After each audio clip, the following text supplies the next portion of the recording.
Kalaulah insan sudah sampai ke tahap sedaran itu, maka ketika itu semuanya menyokong. Semuanya menyokong dirinya perjalanan hidupnya. Biarpun yang susah, biarpun yang senang, biarpun yang puji, biarpun yang keji, biarpun sehat, biarpun sakit, semua dua sudut mengalami merasai itu, menyokong dirinya untuk sampai karib dengan Allah lagi, bukan jauh. Tapi orang yang belum cukup ilmunya itu, kalau suasana baik semua menyokong dirinya, dia pun okeylah. Tapi agaknya suasana tak baik, suasana tak menyokong, bolehlah tahan 2-3 hari. Maklumlah baru sudah keluar 3 hari, tahanlah 3 hari. Lepas daripada itu bungkus, sudah melelong lah, ya, dia tak tahan. Sebab suasana itu mempengaruhi dirinya. Sebab suasana yang sebenar-benar suasana itu belum timbul dalam dirinya, maka suasana lahir itu mempengaruhi dirinya. Orang yang betul-betul keluar ini, keluar di jalan Allah ini, orang yang betul-betul keluar jalan Allah ini, yakni orang betul-betul menerima pengajian Nabi ini, orang yang betul-betul memahami pengajaran Nabi ini, orang yang betul-betul mengamalkan pengajaran Nabi ini, maka ketika itu dia laksana ikan yang berada di dalam air yang masin. Walaupun air itu masin, ikan itu tidak masin. Kenapa? Karena ikan itu hidup. Walaupun airnya masin, suasana itu masin, ikan tak masin. Tapi kalau ikan itu mati, jadi ikan masin. Itu jadi ikan kering itu. Dia dah mati. Jeruk kan dalam air masin itu kering kan pula. Jadi ikan kering lah. Suasana itu mempengaruhi dirinya dengan sebab dia mati. Apa beza orang yang mati dengan orang hidup? Orang yang mati orang tidak berzikir. Orang hidup orang yang berzikir. Apa makna zikir? Ilmu dan zikir itu digabungkan, bukan zikir saja. Bukan zikir berarti duduk tepi tiang tu berzikir. Saya berzikirlah. Ya, itu bahagian daripada zikir, bukan menyeluruhi. Engkau nak berzikir, nak sebut Allah, Allah itu berkenaan ilmu juga. Dengan sebab engkau ada ilmu, engkau tahu nak sebut, nak gabungkan huruf alif, lam, ha, jadinya Allah, Allah, tak, tak. Belajar itu. Boleh kita sebut Allah itu. Kalau tidak ada ilmu nak sebut tentang Allah itu. Nampak gabungan di antara ilmu dan zikir. Sentiasa berhubung itu, bukan putus. Tapi kita yang tak nampak. Oleh kerana kita tak nampak, selalu kita cakap macam orang bengong lah. Sekejap zikir, sekejap ilmu saja. Ini ilmu. Ini orang ilmu lah. Ini orang rajin mengajar ilmu. Kitab sajalah orang ini. Ini golongan zikir pula. Zikir saja mereka ini, berpusing serban zikir. Sedangkan zikir dan ilmu itu sentiasa berhubung. Contoh tadi yang kita buat, boleh satu manusia itu menyebut Allah kalau dia tidak kenal huruf. Kenal huruf itu ilmu lah. Nak sebut Allah itu kena ada ilmu. Bila sudah ada ilmu, yakni ilmu yang kita baca faham. Ilmu itu dikaitkan dengan baca faham. Baca ini mana iqra, ayat yang pertama ini baca itu iqra. Syahrul Ramadan alladzi unzila fihi al-Quran. Bulan Ramadan itu turunnya Al-Quran itu. Turunnya Al-Quran itu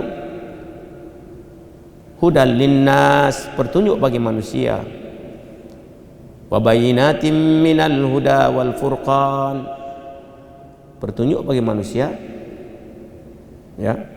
Wa bayyinatin minal huda wal furqan, penerangan. Huda, apa itu huda, apa itu petunjuk, dan furqan, ini perbezaan. Perbezaan di antara mana yang benar, mana yang tak benar. Perbezaan yang terang jelas nyata itu furqan. Maka di situ berkehendakkan kepada bayan. Bayan itu berkehendakkan kepada penerangan. Penerangan itu berkehendakkan kepada manusia. Sebab itu An-Nas ini kata ulama, bila syahrul Ramadan alladzi unzila fihi al-Quran hudan linnas. Huda ini diteruskan, lepas kalimat huda ini terus An-Nas. Maka khasatan bagi An-Nas itu kata ulama tafsir, yakni anbiya, aulia, siddiqin, syuhada wa salihin. Sebab nas inilah yang nak jadikan bayan, yang nak menerangkan apa itu huda, apa itu furqan.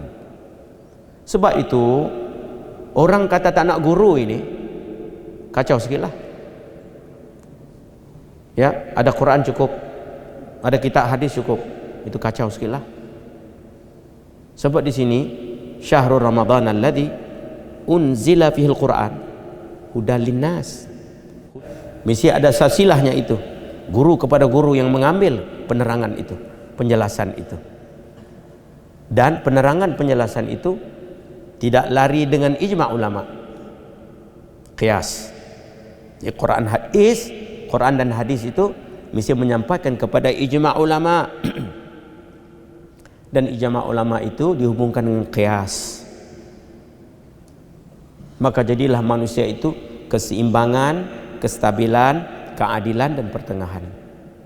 Sebab pusatan ilmu yang kita baca, faham, ingat ini, engkau terang bagaimana sekali jauh, bagaimana dekat sekalipun, dia tidak akan terlepas dengan kalimah itu. Sebab itu ilmu dan zikir dan ilmu ini sentiasa berputar. Sebab itu hasil daripada kita duduk dalam majlis yang macam ini, kalau betul-betul kita pikir yang jenis macam ini, dia akan menimbulkan zikir. Zikir itu akan menguatkan lagi fikir kita.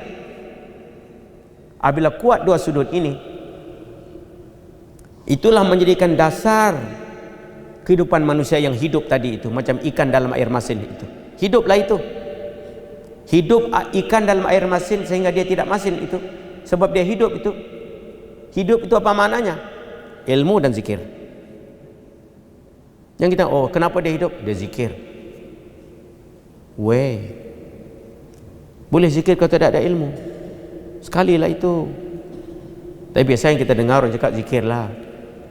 Walaupun dia tak sebut, maknanya ilmu dan zikir lah. Itu maknanya walaupun dia tak sebut. Ya, sebab mustahil kita nak sebut zikir tanpa ilmu. Mustahil. Jadi itu kena faham sendirilah.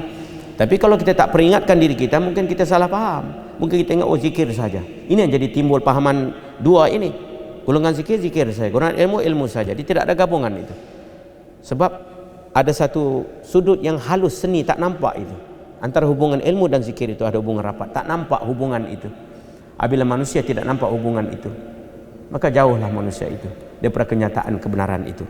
Maka turunnya Al-Quran, Ramadan, puasa ini nak mendekatkan yang jauh, nak buangkan segala hijab-hijab hati itu. Puasa ini macam suluk, macam orang bersuluk. Puasa ini macam orang bersuluk, ya. Suluk ini orang mengasingkan diri pada makan dan minum, mengasingkan diri perkara-perkara yang membatalkan puasa. Suluklah itu.